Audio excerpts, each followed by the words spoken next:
Hey, Logan. Hey Sam, how you doing? Doing pretty good. I'm driving actually, but maybe I can help you a little bit. Yeah, I'm a little behind schedule, and we may need to call and talk again at a later time. But I can talk to you while I'm driving because I ain't doing anything else. that works. That works.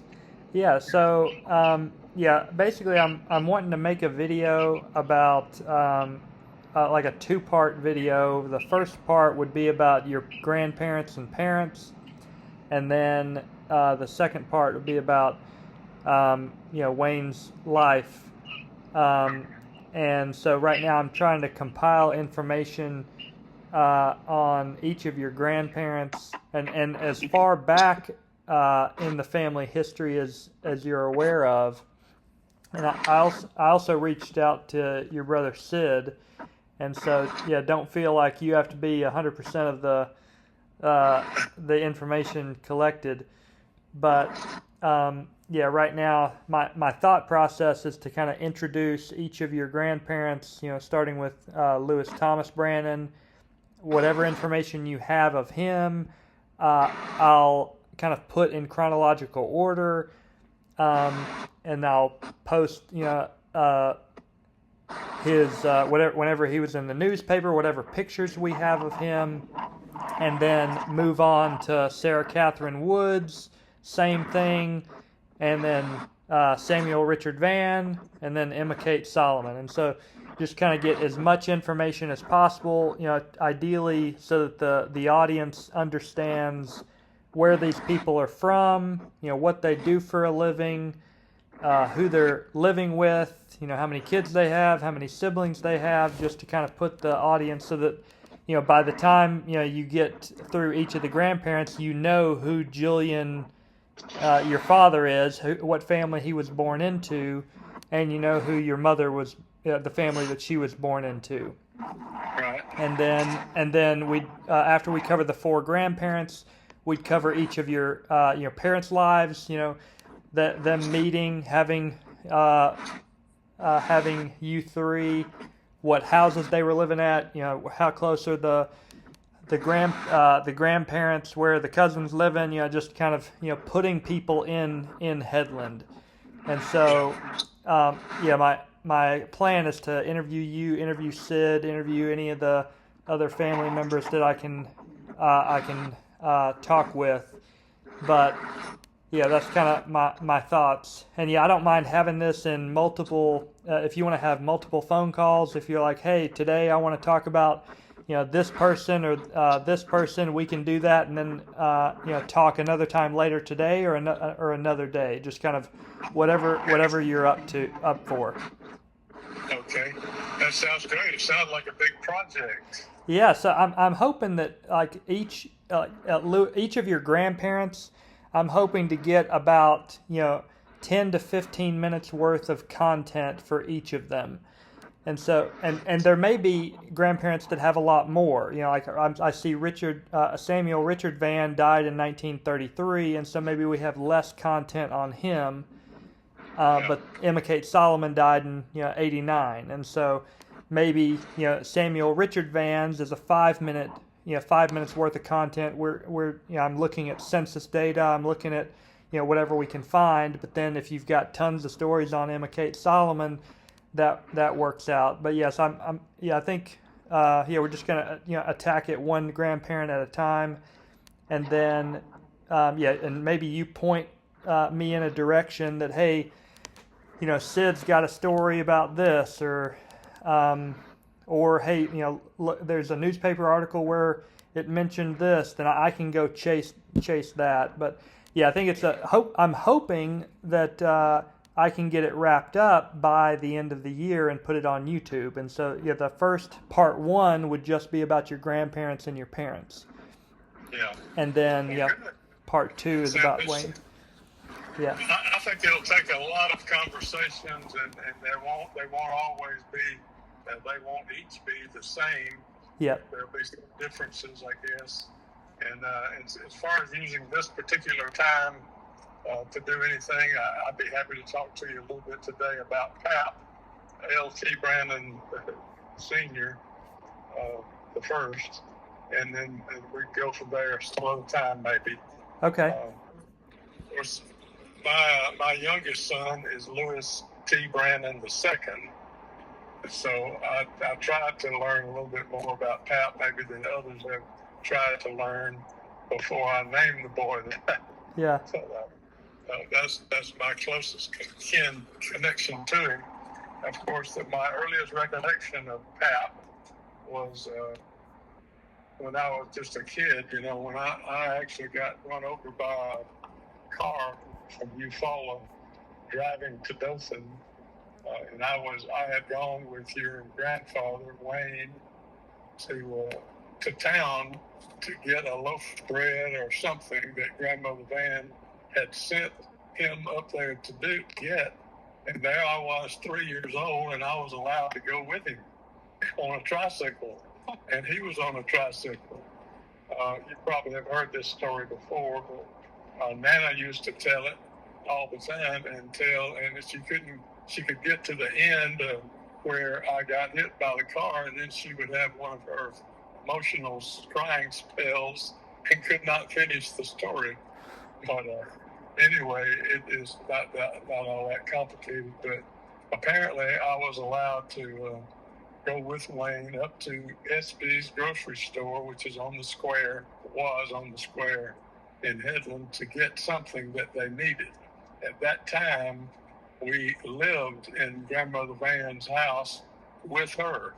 And I guess my dad, Julian, would have been in the service, but he was stationed at Napier Field, which is driving distance from Headland. And so he never really had to go off anywhere in the service. But at that particular time, Mama and Daddy were living in Grandmother Van's house at 105 West Church Street. And that's where we embarked from to go to the grocery store. And apparently when we got to town, Wayne knew enough to wait for the little traffic light to turn green or whatever.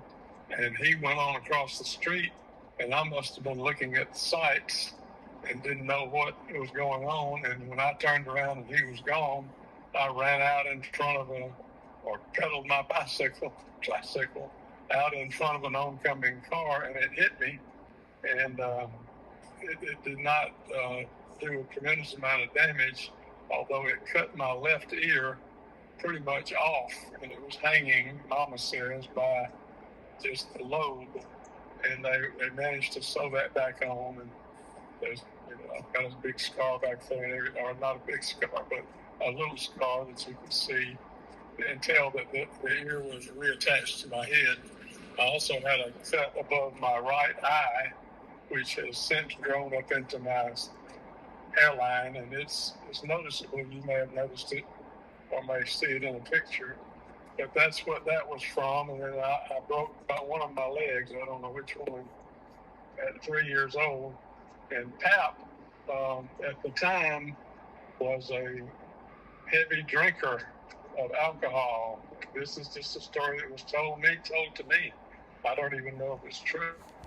And when that happened, it was on his birthday, October the 31st, 1944. I was 3 years old. And he was, I don't know how old, but they say he stopped drinking after that event because he was killed.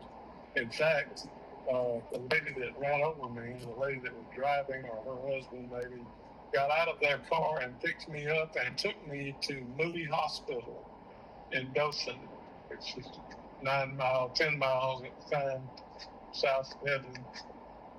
And so my mama didn't know where I was. Well, Wayne ran home as quickly as he could and ran in the door and supposedly said, "Mama, Sam's dead."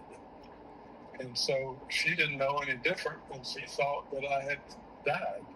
And she called the funeral home with her friend Sybil Holman. Was a nurse, and she married Wilton Holman, who owns Holman's Funeral Home in Headland and Abbeville now. And they they got in the car, and I don't know how they found out where I was, but I guess there was only one hospital in Dothan, so that's where they figured that I went. And they came and found me in the emergency room, and they had taken my brogans off, and I was on the bed, unconscious. I remember nothing about that time, nothing about the injury or the accident or anything. My first recollection is when I was in going to the first grade, the first day. I may have remembered a few other little things that people can remind me of, but I can't think of one of them now.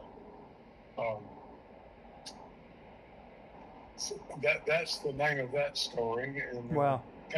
the only connection to Pap is that supposedly he quit drinking at that time. He resumed his alcoholic ways, or not his alcoholic ways. He resumed the consumption of alcohol at some point after that, and consumed it on up until his death on some basis. He was not an alcoholic for most of my life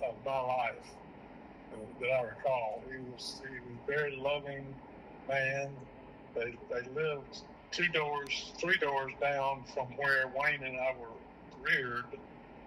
And Wayne was actually born, I think, in Grandmother Van's house. Neither of us born in the hospital.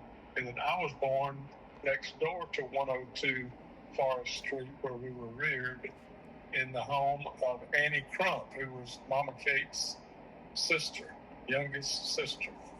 And she had an apartment in her house, and Mama and Daddy were apparently living there temporarily at the time I was born. And the doctor came to that house and delivered me. Anyway, Pap lives 2 houses beyond that, so 3 houses from 102 Forest Street. And he always, when he would get through working, or sometimes I guess at lunchtime, walk down to our house and visit with Mama, and Daddy wouldn't be there, he'd be working, and Wayne. And we always thought of him as just a very happy old man and a very loving old man, and we loved him dearly, of course. He drove, I don't know whether he was driving at that particular time, a mail truck, Star Route mail carrier, and Star Route, I think even to today, is a part of the post office department that carries mail between post offices, or did at the time. And he was a contractor. He didn't work for the federal government. He contracted with the post office department to carry bulk mail and whatever letters there were between Dothan and Abbeville, and all stops in between. And so his route, and I'm just rambling now, Logan. If I'm getting off somewhere, just stop me. No, all of this is good. I'm going to put it in, so yeah, you can just ramble, you can talk, and I will cut it in chronological order. And Okay. So, you talking about your story of being hit is after the stuff about him being a postal, having a postal route. And so, yeah, all of this is very good as long as you kind of stick with a story for a minute or two. I can switch the order of everything around. So okay, good. Well, I'm not sure how he was employed when I got run over, but and the only story I know about that, the ones that have been told to me, and supposedly whatever he was doing. I mean, he owned a mattress factory, for example. It was right out behind the house that we lived in on 102 Forest Street, on part of the old Woods property. That is still, the mattress factory is not still there, but it was for my young career, even middle school and high school. There was that building back there, and at some point he was doing that. So he could have been working there instead of carrying mail at that particular time when I got run over by the vehicle. But that was just one story, getting run over by the vehicle. His working career, as far as I know, included the Mattress Factory is one, and he would buy raw cotton from somebody, probably somebody in the area, and his business was to rebuild mattresses for people, not to make new ones and sell them, but to back in the day, I guess the thing to do if your mattress got damaged or wet or whatever, and the ticking was still good, then you could take the guts out of the mattress and go to a place like his business, the Mattress Factory, and they would restuff it and sew it back together and make whatever patches I guess you needed on it and charge X amount of dollars for it. So they would go to people's houses and get these mattresses, take them to the Mattress Factory, restuff them, and that's how they made their money. As far as I know, they never made a new mattress, but somebody else could correct that, maybe Sid would know more about that than I do. That was one of his ventures. Back in that time, nobody had a job anywhere, really. If you were a farmer, you might work for somebody else. You might be farming your own land, and you did it however you could, and whatever you made with the crop is what you made for the year. You had to deal with a banker, and if you needed money to buy the seed and all that kind of stuff. And then there were other jobs like working in a gas station. I know my dad worked in a gas station that was owned by Mama Kate's brother in town for a while. But Pap would have done a number of those type jobs also, I think. After the Mattress Factory, when he eventually got the mail carrying job, somebody in Dothan, some friend of his, told him that there was an opportunity for him to bid on a route, the star route between Dothan and Abbeville. Apparently, whoever was doing it was no longer available or quitted or whatever. So Pap put together the numbers and made a bid to the post office department, as I understand it, and the deal was that he would buy the truck and that he would have the truck modified to the standards that the postal people required, and he would be able to carry whatever mail needed to be carried between Dothan and Abbeville and back. And so he was awarded that contract. I don't know exactly what it was amount wise, but it was speculated that he could have asked for as much as 2 or 3 times the amount that he did ask for. But of course, they took the lowest bid, and it was enough. It was more than he was able to earn otherwise, and so he took it.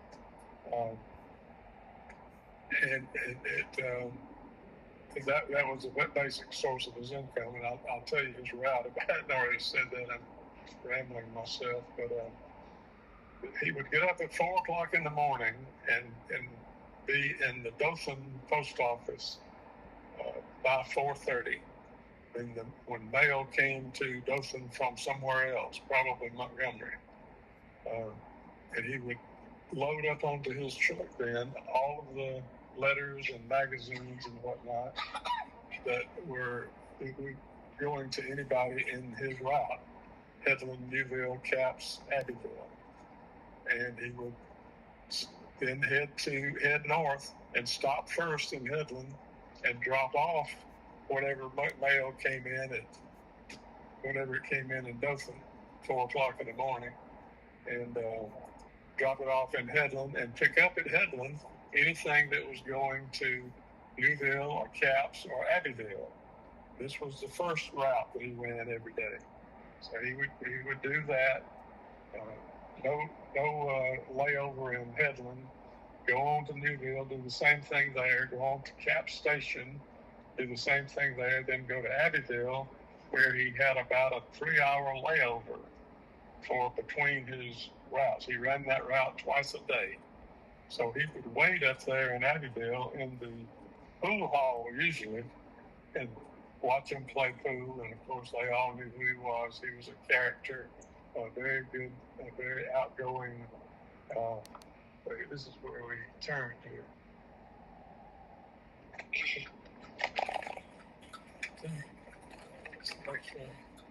I'm sorry, Logan. I'm going to Hartford from Heather to visit one of my old classmates who's in a nursing home over here. No worries.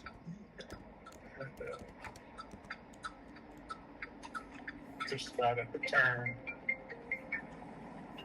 But I'll continue for a few more minutes and then we'll have to resume later on. That works. Let's see. Two routes. He would lay over in Abbeville, and then at whatever the designated time was, he would. Yeah, I'm in the car at Slocum. I'm going to see a classmate at the hospital over here. Yeah. Ted Wilson. You still hearing me okay, Logan? Yes, sir. And yeah, whenever you need to hang up and go visit your classmate, that's fine. We can jump on another call later. Okay. So let's do that because she's on the phone, the lady that went with me, and so it's going to be too loud. So we'll do it again, and I'll be a little bit prepared maybe next time. No worries. No, this was good. Yeah, I'll talk to you another day.